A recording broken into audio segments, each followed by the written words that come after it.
একটা বুখারীর হাদিস, খাদিজা রাদিয়াল্লাহু আনহার প্রতি আল্লাহর সালাম।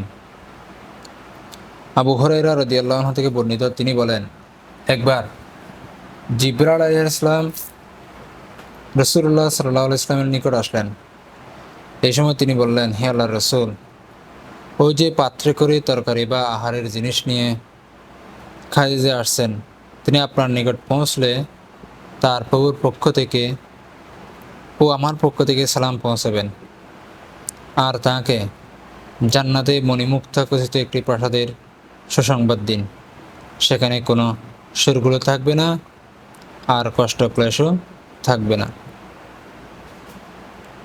ঠিক আছে। রাসূলুল্লাহ সাল্লাল্লাহু আলাইহি ওয়াসাল্লাম যখন হেরা গুহায় অবস্থান করতেন, তখন খাদিজা রাদিয়াল্লাহু আনহা তাঁকে পাত্র করে খাবার নিয়ে আসতেন। সেখানে তিনি আল্লাহর পক্ষ থেকে সালাম প্রাপ্ত হন। আর তিনি রাসূলুল্লাহ সাল্লাল্লাহু আলাইহি ওয়াসাল্লামের ঘরকে সবসময় কোলাহলমুক্ত, শোরগোলমুক্ত রাখতেন। কষ্ট ক্লেশ দূর করে দেওয়ার জন্য সবসময় চেষ্টা করতেন। এজন্য তাঁকে ওরকম একটা প্রাসাদের সুসংবাদ দেওয়া হয়েছে।